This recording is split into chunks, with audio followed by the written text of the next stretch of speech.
প্রিয় দর্শক মণ্ডলী, জুট থেকে কিভাবে সুতা তৈরি করা হয় তার একটি দৃশ্য আপনারা দেখতে পাচ্ছেন। যে জুট মেশিনে দিলে তুলা বেরিয়ে আসে। এখানে কত করে দিন হাজার কাজ করেন? মাস। খাবার মালিক দেয়? আপনার নিজে খেতে হয়? প্রতিদিন কয়টা থেকে কয়টা পর্যন্ত ডিউটি করেন? সকাল 6টা থেকে সন্ধ্যে 6টা। আপনার কয়জন স্টাফ আছেন? 6 জন। প্রিয় দর্শক মণ্ডলী, হালাল পথে পরিশ্রম করে জীবিকা নির্বাহ করে এনারা কত কষ্ট দেখেন। এরপর আমরা এগুলো আমাদের বেডিং কাজে ব্যবহৃত হয়, লেবের কাজে ব্যবহৃত হয় না। প্রিয় দর্শক মণ্ডলী, দেখেন জুট থেকে কিভাবে মেশিনের মাধ্যমে আপনার তুলা তৈরি হয়। এই তুলা থেকে আরও মহিলা আছে না? ও ধন্যবাদ। কোন দিক দিয়ে যেতে হবে? যান, আগে যান। আমি তো সব মহিলারা কাজ করে না। এখানে মহিলা শ্রমিক বেশি বেটি? এখানে মহিলা শ্রমিক বেশি। এনাদের কত বেটি? মামনি, তোমাদের প্রতিদিন কত টাকা হাজুরা পাও? মাত্র 200 টাকা? কয়টার সময় আসেন, কয়টার সময় যান? সকাল 8। খাইতে দেয় না?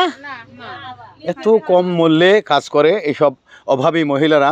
এদের দেখলে আপনাদের কষ্ট লেগে যাবে। প্রতিদিন মাত্র 200 টাকা, খাবারও দেয় না।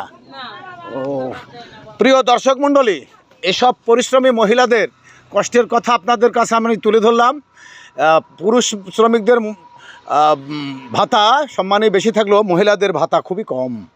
তুলনামূলকভাবে এনাদের খুব কষ্টে দিন যায়, তাই না?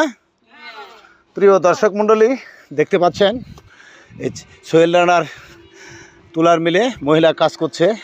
এখানে এই বেডিংগুলো এখানে কিভাবে তৈরি হয়, কিভাবে এই তুলা থেকে আপনার জুট থেকে তুলা তৈরি করে বেডিংপত্র তৈরি হয়। এখানে বেশ কিছু শ্রমিক কাজ করে এবং যারা বেডিং তৈরি করছেন। আপনার নাম কি? আব্দুল জব্বার না? এটা কি কন্ট্রাক্টে কাজ করেন? একটা বানিয়ে দিলে কত টাকা পান?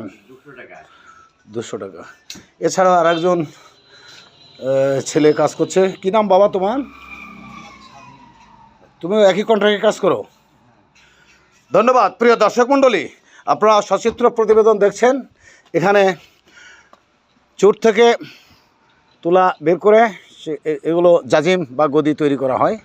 এই গদি বাজারে, দেশে বিভিন্ন স্থানে এটা সরবরাহ করা হয়। এই তুলার একটা ফ্যাক্টরি বলা চলে। দেখতে পাচ্ছেন গোডাউন ঘর। এই নিয়ে ছিল আজকের প্রতিবেদন। প্রিয় দর্শক মণ্ডলী, আসসালামু আলাইকুম ওয়া রাহমাতুল্লাহ।